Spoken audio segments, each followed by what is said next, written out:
देवास के बरोठा पहुंचे पूर्व मंत्री सज्जन सिंह वर्मा का कहना है कि आने वाले उपचुनाव में प्रदेश की जनता 24 सीटों पर बीजेपी से बदला लेगी। उन्होंने आगे कहा कि ग्वालियर में पूर्व विधायक मुन्ना लाल गोयल को जनता ने पीटा। अब 24 सीटों पर बिके हुए विधायकों की यही हालत होगी। वहीं दिग्विजय सिंह के जरिए पूर्व मंत्री दीपक जोशी की तारीफ पर सज्जन सिंह का कहना है कि राजपूत और क्षत्रियों का जन्म ही ब्राह्मणों की रक्षा के लिए हुआ है। दलों से ऊपर उठकर भी कुछ संबंध होते हैं। इसके अलावा दीपक जोशी के कांग्रेस में शामिल होने की खबरों पर उनका कहना था कि कांग्रेस के दरवाजे सभी के लिए खुले हैं। जो कांग्रेस की रीति नीति के अनुसार कांग्रेस में बगैर शर्त आएगा, उसका हमेशा स्वागत होगा। जनता चाहती है कि एक बार फिर कमलनाथ सरकार प्रदेश में आए। मुन्ना लाल गोयल बिके थे, कल वो अपने चुनाव क्षेत्र में गए तो जनता ने बहुत मारा उनको, हॉस्पिटल में एडमिट है। यही कि यही पूरे 22-24 विधानसभा में यही हालत होगी बिके हुए विधायकों की। जो विधायक मुन्ना लाल देखिए, कांग्रेस के दरवाजे सबके लिए खुले हुए हैं। पूर्व मंत्री सज्जन सिंह वर्मा का ये कहना है कि आने वाले उपचुनाव में प्रदेश की जनता 24 सीटों पर बीजेपी से बदला लेगी। उन्होंने आगे कहा कि ग्वालियर में पूर्व विधायक मुन्ना लाल गोयल को जनता ने पीटा। अब 24 सीटों पर बिके हुए विधायकों की भी यही हालत होगी। तो उपचुनाव को लेकर सरगर्मियां काफी तेज हो गई हैं। दोनों ही दल अपने अपने दावे कर रहे हैं। बयानबाजी का दौर भी शुरू हो चुका है। चलिए, हमारे साथ अब्बास हफीज जी, जो कि कांग्रेस प्रवक्ता हैं, वो हमारे साथ फोन लाइन पे जुड़ चुके हैं। सर, आपका बहुत स्वागत है बंसल न्यूज़ में। धन्यवाद। अब्बास जी, जिस तरीके से हम देख रहे हैं उपचुनाव को लेकर सरगर्मियां काफी तेज हो गई हैं। दोनों ही दल अपने अपने दावे कर रहे हैं। अब एक बार फिर देखिए, कांग्रेस की तरफ से ये कहा जा रहा है कि कांग्रेस के दरवाजे सबके लिए खुले हुए हैं, एक बार फिर कमलनाथ सरकार बनेगी। आखिर इसके पीछे हम क्या मायने समझे? पूर्व मंत्री सज्जन सिंह वर्मा ने ये कहा है कि उपचुनाव में प्रदेश की जनता 24 सीटों पर बीजेपी से बदला लेगी। किस स्ट्रैटेजी की तरफ कांग्रेस अब आगे जाएगी? देखिए, सबसे पहले तो उपचुनाव बहुत महत्वपूर्ण है मध्य प्रदेश के लिए। कोरोना संकट काल में एक स्थिर सरकार को मध्य प्रदेश में भाजपा ने गिरा के पूरे प्रदेश को त्राहिमाम की स्थिति में लाके खड़ा कर दिया। जनता ने इनको नहीं चुना, ये अपने साम दाम दंड भेद से चुनकर पहुंचे। सज्जन सिंह वर्मा जी ने वो जो बात कही है वो बहुत स्वाभाविक है। ये जो सीटें हैं 24 में से 23 सीटें ये कांग्रेस की जीती हुई सीटें थी। तो ये जनता ने हमको चुन के वहां भेजा था। इन क्षेत्रों की जनता खासी गुस्से में थी भारतीय जनता पार्टी से, उखाड़ फेंकी थी सरकार को। वही अब फिर से एक तरह से न्याय उसके अंदर डिसीजन मेकिंग पोजीशन के अंदर है वो जनता। तो वो हमको जिताएगी दोबारा। ये एक अल्प समय की अल्प मत की सरकार है, गिर जाएगी। विधायक जो इनके पास गए वो खुद अपने दम पे नहीं जीते थे, पार्टी के सिंबल पे जीते थे, कांग्रेस के हाथ पे जीते थे। तो कांग्रेस फिर जीतेगी और ये सरकार बाहर जाएगी। जनता ने जो इनको जनादेश दिया था ये वहीं बैठेंगे और सत्ता के अंदर हम आके जनता की सेवा करेंगे जो करने आए थे। इसके साथ ही कहीं ना कहीं ये भी उन्होंने संकेत दिया है कि जो कांग्रेस में शामिल होना चाहते हैं वो आ सकते हैं। क्या कांग्रेस आगे उनके लिए भी दरवाजे खुले रखेंगी?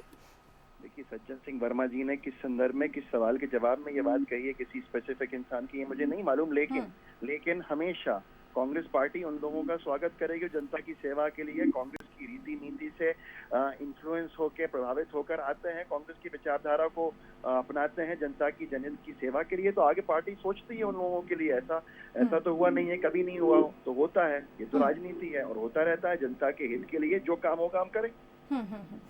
बस हफीज जी, एक और मेरा सवाल है, क्योंकि किस बेसिस पे उन्होंने ये बात कही मैं आपसे समझना चाहूंगी कि उन्होंने ये कहा कि 24 सीटों पर बिके हुए विधायकों की भी यही हालत होगी जिस तरीके से पूर्व विधायक मुन्ना लाल गोयल को जनता ने पीटा है।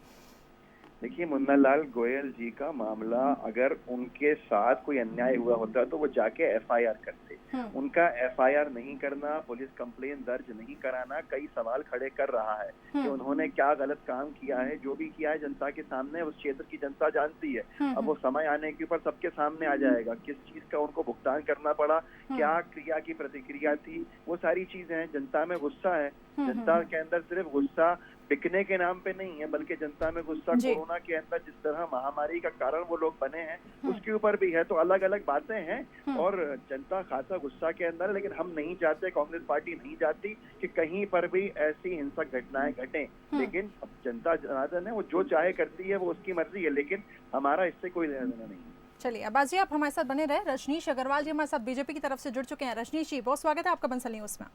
जी धन्यवाद। रजनीश जी, कांग्रेस की तरफ से ये कहा जा रहा है कि उपचुनाव में जनता बीजेपी से बदला लेगी, 24 सीटों पर बीजेपी से बदला लेगी। इसके साथ ही पूर्व मंत्री सज्जन सिंह वर्मा ने भी कहा कि एक बार फिर से कमलनाथ सरकार बनेगी।